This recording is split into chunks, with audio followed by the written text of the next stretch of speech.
All right, I believe we're live. What's up, Facebook? What's up? What's up, my Facebook friends? This is Scott Bonds, and this is my first virtual edition of the Lion's Den show I put together some time ago, and our motto is where we're restoring kings and queens one conversation at a time. Today, oh man, my guest today, my first guest, and he's amongst those I would say one of my first true best friends in the world. Super talented dude. Does all kind of stuff. Let me just read a couple of his things here. He's the author of the Book of Abe, also another book called Social Media Quotes for Black People Only. Both of those very good books. We're going to talk about a little bit of that today. He's the inventor of a tool for the hairstylists and cosmetologists and natural hairstylists out there. It's a tool called McGriff's Original Lock Groomer. And that's an amazing tool. For those who have locks, you should really try that. He's also the creator of a deck of cards called Conscious Conversation cards. And any party that you have, any get together, and you really want to get some good conversation going, you definitely want to get a hold of those. He's also a lecturer, and all in all, he's just a person I consider like myself to be a lifetime entrepreneur. And he is also, most of all, to me, he's the strongest brother and one of the most intelligent brothers that I've ever had the pleasure of getting to know and call my true friend and brother. Welcome to the Lion's Den, my brother. This is Alfonso McGriff III. Scott, man, thank you for having me. I definitely appreciate it. Bruh, so yes, sir. Before we get into any of the conversation, I know that you're working on your own YouTube channel because, you have some amazing conversations on social media. I've seen some of your lectures. They're also amazing, very thought-provoking. You can stare at a pot, boy. You mix it up, and it's just good to have you on here, man. But tell me a little bit about this YouTube channel. Let the people know what the foundation of what you're doing is all about. Okay, well, the main purpose for the channel is to do what I call have some, of course, open and honest conversations about relationships, loving yourself, and finding the beauty within. I believe that everything connected to anything we do starts with how we feel about ourselves. So my focus, even in relationship discussions, will always start with how we feel about ourselves. There is nothing that we can have a discussion about that could be disheartening to us or uncomfortable for us or something that we don't like that's about somebody else. It's always about us. It always starts and ends with us. So for me, I'll always be focusing on what we can control, which is ourselves and our actions and our thought process. Right. It's always difficult for people to have conversations with me when they want to tell me about what somebody else did, because I'm always going to bring it right back home. Right. Because that's where it always starts. That's what it's always about. And so a lot of times I do find myself with people who are frustrated with me when we do have these conversations, but I can't allow people to converse with me and be blaming somebody else for their own misery. Right. Just can't do it. It's not gonna happen. Right. Well, I definitely feel you on that. When I think about a lot of different things. When I think about you, as it refers to relationships, I know there's many types of relationships, but my initial thought is the romantic interaction type relationship between male and female. And one of the things you told me a long time ago, you said that you only know a person based on the relationship that you have with that person. You remember that conversation? Absolutely. And this is when I was going through some bad stuff, and you told me this, and it really helped me make sense of everything that I was dealing with at the time. Because the example I give people personally is that me and my dad, who were very close, right? I know him as my dad, so that's the relationship that we have, father and son. Whereas when he shared with me one day a story about when he was younger, when he first got married and all that stuff, like he told me some stuff that I was blown away, because that's not my relationship with him. I don't know him like that. You know what I'm saying? Right. So as I understood what you said in that statement, it made me understand that in relationships, it's an ever evolving kind of situation. And you're not necessarily learning something new about the person that you're involved with. You're learning more about who that person is. And it pretty much would take a lifetime for you to really, know that person on that kind of level. I want you to go ahead and just expound on that just a little bit. Well, we never, ever know anyone. One of the things I always tell people in relationships, if you can start out understanding that you both will never know each other, you will always be getting to know one another, then that's a great start. Right. One of the challenges most people have in relationships is I don't care if you've known the person for 10, 15, 20 years. You don't know them. All you know is about them based on your interaction with them. That is it. And in no way does that equal knowing a person. Right. So if you go into the relationship understanding that this is a person that I am continuing to get to know, you never find yourself saying, well, I thought I knew you. Right. That's what we all do too. Yeah. We heap that on our other person and claim we thought. That's almost like our attempt to throw an insult. Like, I don't even know who I'm talking to. Well, that's true. Right. You don't. I think we all heard that before. and you never will. So it's always a getting to know process. And then what happens is when certain things come up, you can assess the situation, determine whether or not you're willing to live with that for the rest of your life, and have a conversation about it, and then make a decision of whether or not it's acceptable. That's the process that makes more sense than operating based on an emotional state of existence that's rooted in expectations that are unreasonable. Right. Yeah. Man. Okay. So with that being said, this is a passage from your book called The Book of Abe. It says, right. when most relationships begin, they typically start with a lot of romance. This is what you said about romance. Hold on. I was reading the wrong thing. I didn't realize I was reading what I actually wrote down in my notes. All right, here we go. Romance is really a plan to please someone. To plan is to think. As a result, romance has to begin with thought plus a desire to please. All right, thought plus a desire to please. Okay. If thinking is natural for someone, plus the desire to please is natural for that same person, then I would guess romance would be natural for them. Otherwise, if you ain't getting no romance, you ain't dealing with someone who is constantly thinking about how they can please you. Sorry. Now, let's talk about that a little bit, because, the romance thing is definitely, where we're starting these relationships, right?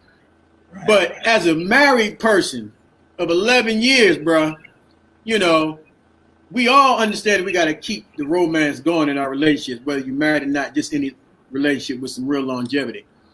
But when you add kids into the mix and work and life stresses and everything, it becomes increasingly difficult sometimes for a lot of couples to continue to always put fire or wood in that fire, to keep that fire blazing with the romance.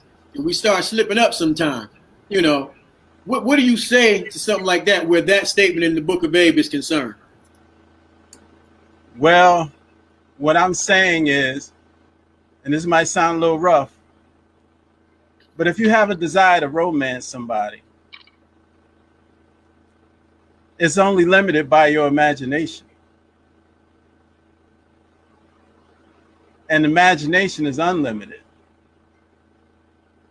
So it's a matter of the strength of your desire to think about ways to please the other person in interesting ways, and it's easier said than done, but it doesn't mean it can't be done, especially since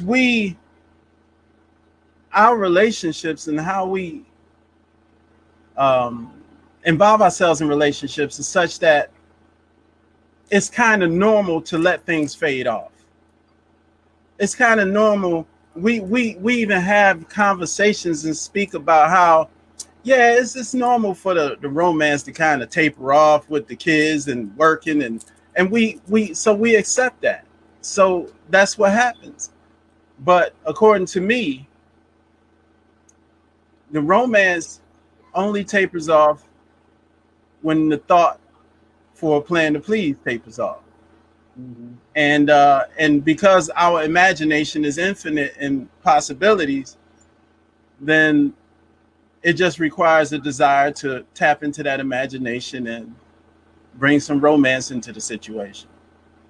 So, we talk on the phone quite often, and when I need to talk to somebody who I know has good sense, my list gets real short, and you're always at the top of that list. So, if I'm not calling nobody to talk about no foolishness, I'm looking for you. And when we talk sometimes, and I'm talking to you about being married and stuff, I know you have never been married. So right. With anybody, like you have a lot of people that give the best advice about how they raise their kids and what to do with their kids, but they ain't got no damn kids. You know what I'm saying? Right. So, it's just like when people are not married, but they're giving this good advice and it sounds good, but it's hard to fully embrace it because unless you actually have been married or are married, I don't know that a person would have the same view, Right. Before you address that, I want to just add in my world's greatest analogy for marriage. And I'm going to ask you a question at the end of that. So hopefully you remember what we were just talking about. But I always tell people, as I have had hundreds of clients that I've watched grow up, become beautiful young women, fall in love, get married, get proposed to, get married, so forth and so on.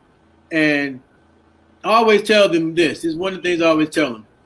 Getting married is the most difficult thing you will ever attempt to do in your life, okay? My analogy is that imagine going to a big amusement park like Carowinds or Great Adventures or whatever you have in your area, and it's the world's greatest roller coaster, the fastest, most terrifying, highest roller coaster ever built. And the line to get on this roller coaster is for as far as the eye can see. The name of this roller coaster is called marriage, okay? Now, when you're standing in this line trying to get on this roller coaster called marriage, you observe people to get on this ride. When they get to the top, bodies start flying out the cart. Folks start landing in the trees, landing in the parking lot, just splattering and stuff. And then at the very end, when it stops, it'd be like one or two people who got off that started with 16 people. They'd be like, man, that shit ain't no joke, boy. I ain't riding it again, but go on, get on there. So nobody really talks to people honestly about the real inner workings of being in a successful marriage for the long haul. Nobody's giving that conversation. Most of the time, it's like people say, you date somebody, well, when you going to get engaged? You get engaged. Oh, congratulations. When you going to get married? Oh, where you going to have to marry? What the colors and stuff going to be, right? All the minor details. But nobody's talking to these people about planning the marriage. That's an important relationship between the soon-to-be in-laws, the brother-in-laws, mother-in-laws, father-in-laws. Everybody as a village really should be helping to help these two young people in most cases understand what they're about to embark upon and how challenging it is so that they're prepared for the game, So what is necessary for us to build that kind of rapport with our kids as they move on in life and become married people, that we haven't been doing, and we don't have to stand that, oh no, that ain't my business. I'm keep out their business. You know, that's what everybody. No, that's their marriage. I ain't gonna say nothing. You know, I don't agree with that. Tell me about what you feel about that, man. Okay, first I deal with the part that I've never been married. Okay. I've been told that a lot. I'm always told that. You know, I even get told, well, you ain't even in a relationship. What do you know about relationship?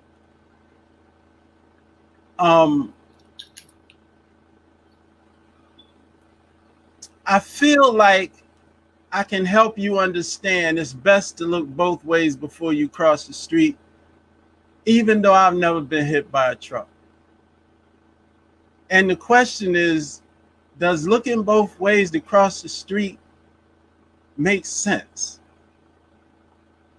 Or are you going to say to me, hey, you ain't never been hit by a truck. Why should I listen to you tell me to look both ways before I cross the street? So what I'm saying, my brother, is for people who, when they tell me I've never been married, and how can you, you know, it's hard for me to listen to you because you don't understand the inner workings of the situation. And I say, does what I'm saying make sense? Right. If it does, fine. If it doesn't, fine. So one of the challenges for me, I'll give you an example. I'm not in a relationship, but one of the biggest challenges for me, I didn't know it would be such a big challenge, but it is. I personally believe that we can solve the problem. Whatever it is, we should be able to talk through it and bring resolution if we both have a desire to resolve. Now, it appears as though that's unreasonable for the average person, because people feel like if they're angry, they have a right to be angry, and they want to be angry, and nobody should be trying to tell them why they shouldn't be angry. And I'm at a place, man, I'm not in a relationship, but at this stage in my life, it's no way I'm going to get in a relationship with a person we can't sit down and resolve stuff. We don't know each other. We're just trying to get to know each other. Whatever expectations we may have of one another, they aren't real because we aren't meeting our own expectations of ourselves. So my point is, even if I did something that's different from what you may have expected, let's talk about it with the goal of resolution. But I'm finding out that people want to be mad. Even in relationships, like I might say something or do something that's a trigger based on something that's in your past. Mm-hmm. Yeah, absolutely. And it send you into an incensed place. Now, on my side, I can understand that. Okay? And I'll take that.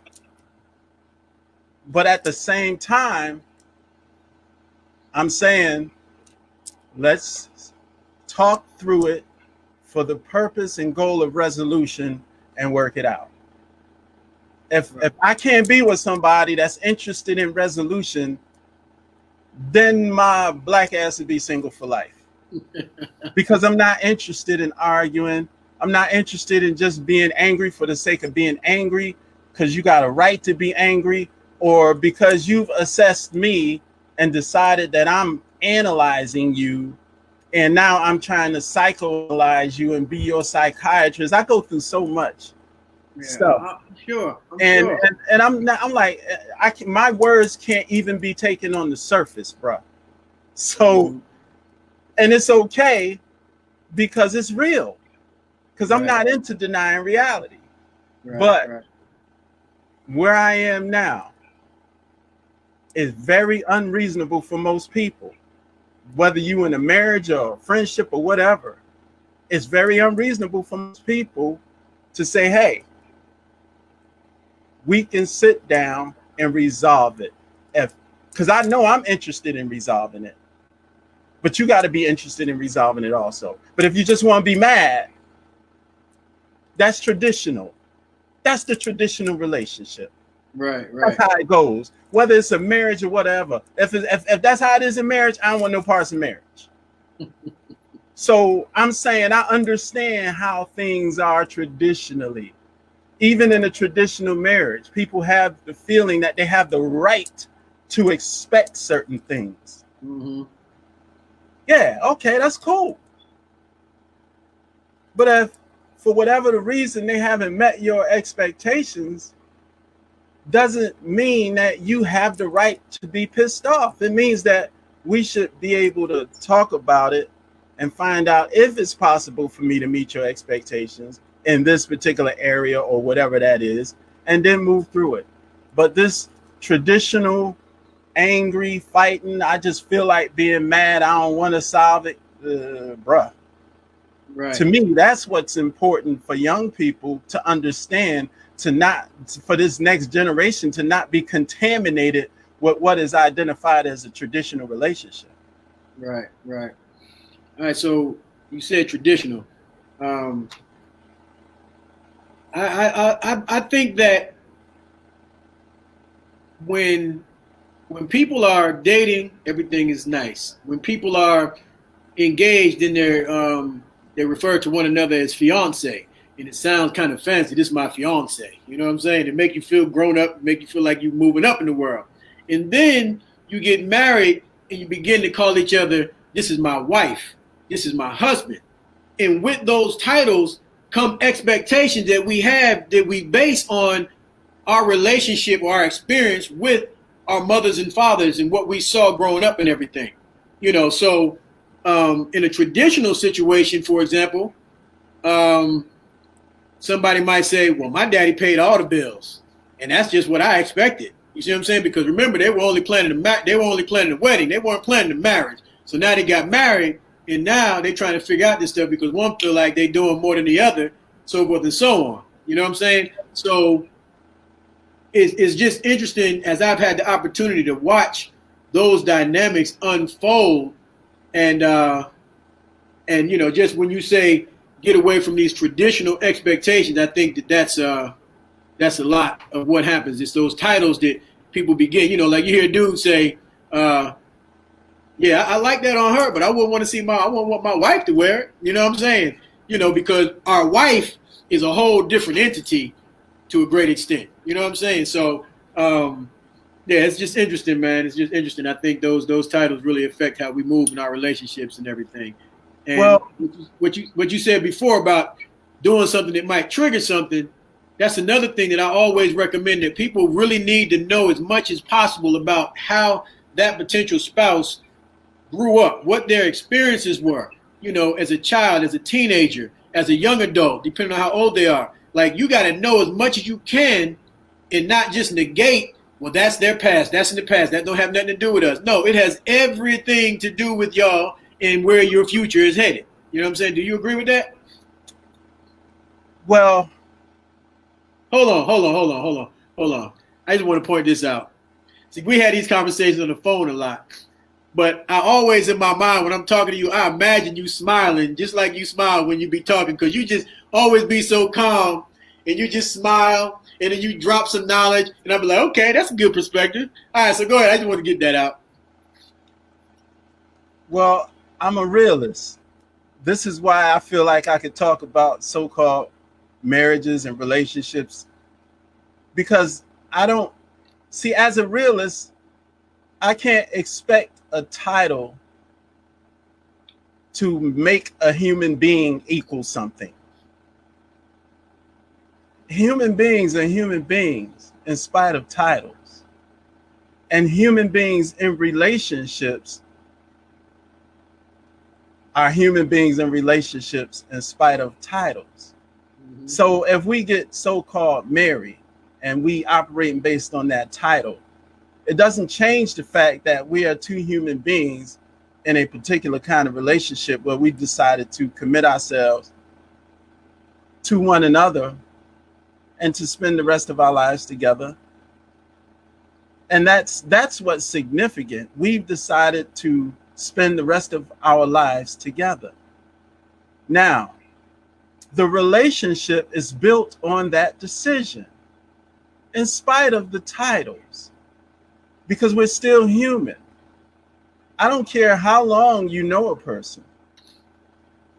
They may have thought they've been over the trigger, and something happens and they click, but they didn't know they were going to click. They thought they were done and over it. They thought it's all good. Yeah. So this is why we have to be more compassionate with each other and more understanding, so that we can move through situations. Again, when we make the mistake of thinking we know a person, well, I've done everything. I did a background check. I interviewed a mother. I interviewed a father. I interviewed her little sister, the 12-year-old one that tells everything. I talked to the 12-year-old told me about all the old boyfriends. Okay, so now you think you know her. Right. So then all of a sudden something shows up you have no knowledge of, and your first thought is, I thought I knew this person. That's now you setting yourself up for a problem. Because when you have the disposition and the attitude that I thought I knew this person, with that comes a certain way of how you now interact with the person, and now you're a little more judgmental, and you feel like you have the right to be, because now you're showing me something I didn't know, and I thought we knew it. So what I'm saying is, there are two human beings having an interaction, and they have made a decision to commit to one another and be with one another, enjoy the rest of their lives together. That's the commitment of the two human beings, and the relationship is built on that. And if it's an understanding relationship, then those two human beings are compassionate and reasonable with one another, and really start trying to remove so-called expectations and remove the idea that anger and fighting is just a normal part of these relationships. It doesn't have to be, because just as easily as we get into fights and arguments, we can choose to do something different.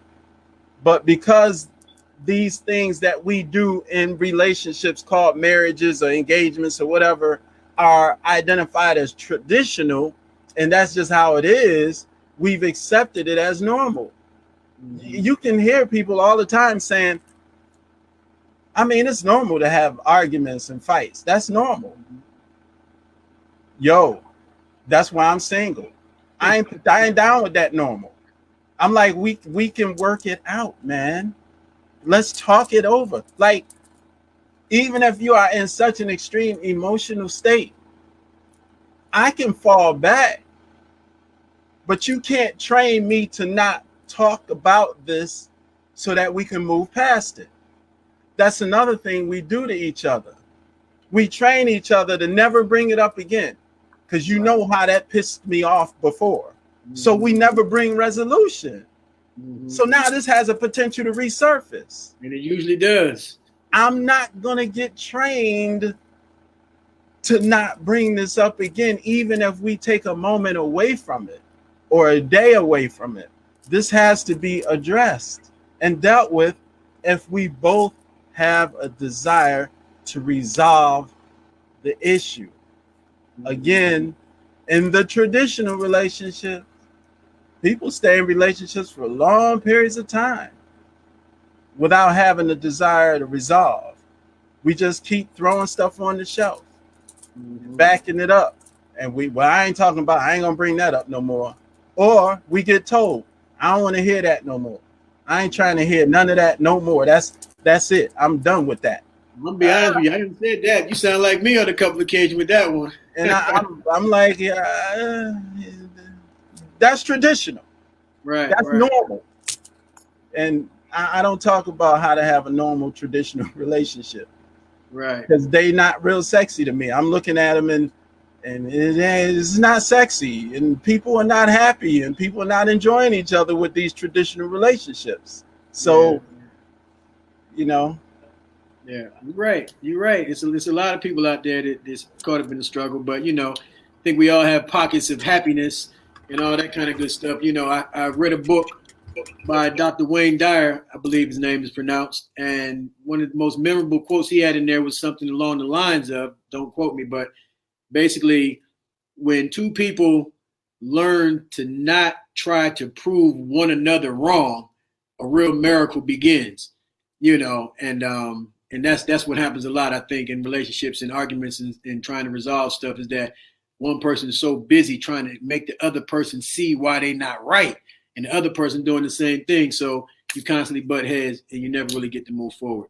But speaking of moving forward, I wanted to, we got a few more minutes left here, and I wanted to just show these people the conscious conversation cards.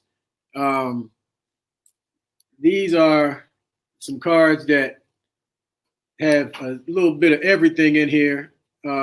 What's that? I can't know if you can't see this. Sex. Let's see here. Religion. Money. But since we're talking about relationships, I just pulled out an interesting card as I was browsing through again. This is relationships. And it says, if your partner were uncomfortable, and it's a series of questions, mind you, so everybody who's watching this, just pay attention. If your partner were uncomfortable with it, would you still hang out with an ex?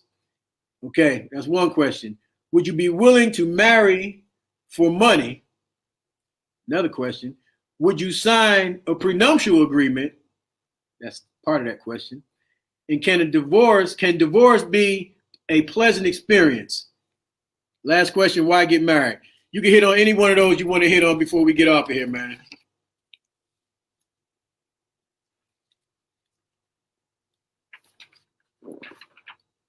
I can't hear you, bro. Can you hear me? I can't hear you.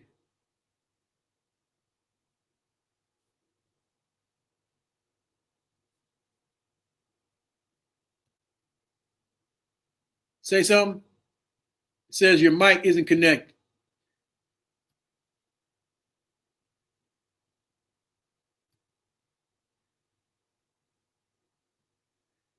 Oh, man.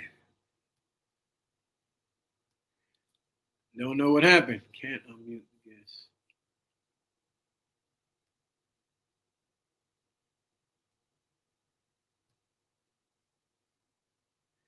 It says, I can't unmute you because your mic isn't connected. I don't know what happened.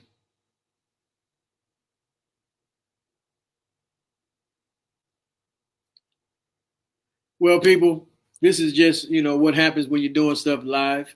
And hopefully my brother will get straight here. Who knows? It could even be something on my end. Okay, he's saying 1 minute. But I hope you guys are really enjoying this conversation. Again, me and his brother have known each other for 30 plus years. It's really crazy because I could show pictures of us both as a very young man, and we both have our dark goatees or no hair on our faces at all. And to have the opportunity to have a friend like this and grow mentally, spiritually, physically, with a person like that, I'm fortunate enough to have a few friends like that, and it's just a beautiful thing. We're talking about relationships between men and women, but just my relationships between my bros, my dudes, like those relationships, as well as my relationships with just my platonic female friends, I value them tremendously, and I think that. Let me see here. Unmute Mike. Okay, I think I got you back. Can you hear me? I hear you. Okay. Okay. All right. I don't know what happened, but I just figured I'd go out and come back. Yeah, it worked. So, okay. So, conscious conversation cards. Yeah, I was gonna tackle that last. What was the last question on that card?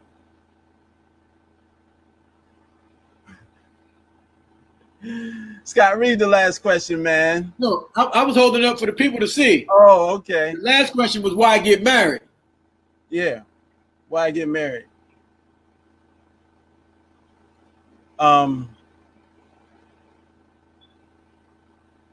Yeah, hold it closer. Hold it closer. Let me see.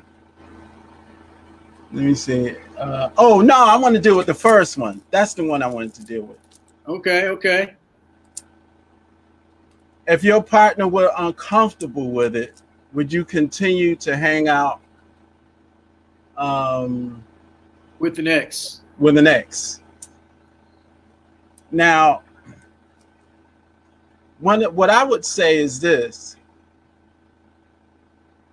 Do you plan on spending the rest of your life with your ex or with your partner? That has to be a part of the decision. You have to ask that question. The other thing is, you have to be honest about your partner. Is your partner just a paranoid schizophrenic, or are they just reasonable person and they just uncomfortable with you hanging with your partner? And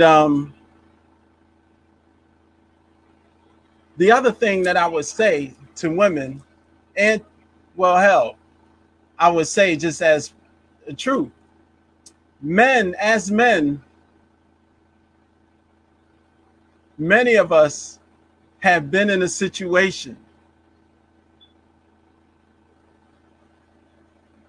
where we have seen a woman with her new friend,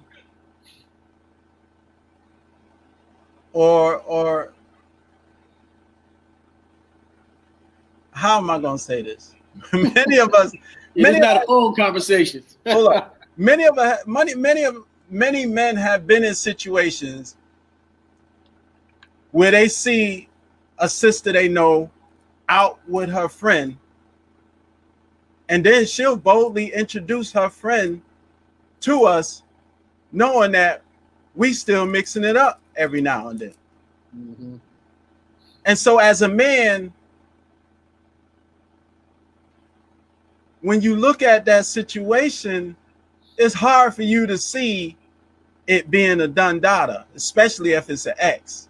Right. So if you get that feeling like, no, I'm not with that, I think a woman should kind of understand that to some degree. And sometimes women who have not found themselves in the middle of that kind of situation, they'll think it's unreasonable. Like, come on, man. I mean, we're not together anymore. Why are you tripping? Right. Because I'm a man and I wasn't with my ex no more. And she even introduced me to a new dude while we were still mixing it up. And so for that reason and that reason alone, I'm going to have some challenges. So now it comes to a place where decisions have to be made, and that always happens in relationships. What's acceptable and what's not. So now if the man decides, hey, this is not acceptable, if you want to continue seeing your ex, you rock and roll, but I'm out. Or she has to make a decision. And I'm saying it works both ways, not just with men. It works both ways on the woman's side too. If you want to continue seeing your ex, it's just about a decision being made. Right. Yeah. Yeah. Well, in that kind of situation, I also think that egos really play a major part, because if I'm in that situation, I might say, all right, if that's what it is, you want to hang out with your ex, I'm out. But my ego gonna be saying, well, just let that dude just take your woman like that, bruh. You know what I'm saying? And I know he can't take what he can't she ain't allowing him to take, but I'm just saying. But you talking traditional. Well, yeah, I'm a traditional dude in a lot of ways. I know. And that's why I don't talk about traditional. Yeah. I talk about reality. I'm saying, are you gonna allow your ego to keep you miserable? Well, I wouldn't allow it to keep me miserable, but it's certainly an emotional process. And in the beginning, yeah, my ego got me down for the count. You know what I'm saying? In the beginning, my ego is working on me, but in my own time, I'm going to evolve to a point where I'm going to feel more like what you saying now. But I'm not going to start there because I ain't on that level of maturity. Right. So you just be miserable until you evolve there. And it's not really your ego, it's your emotions. Yeah, well, that's what it would be with me. That's what I see with a lot of people. Yeah, absolutely. The traditional approach. Yeah. I only know one dude other than yourself that I ain't never seen upset about no female stuff, and this happened and they sad and down. Y'all just be done. Keep it moving. Now y'all might have some emotion on the inside, but as your dude, as your boy, I ain't never heard you go off, get angry, get mad. And my other boy, I ain't never heard him act like that either. And I admire that because I'm still working on getting to that place. Scott, you a nut. You know, I be turned up. I you know why? Because I think more about myself from the standpoint of I'm making myself miserable. Like, come on, man. That's real. This is the case. Got to keep it moving, man. I'm just refused. I have too much respect for myself to participate in making myself miserable because of somebody else.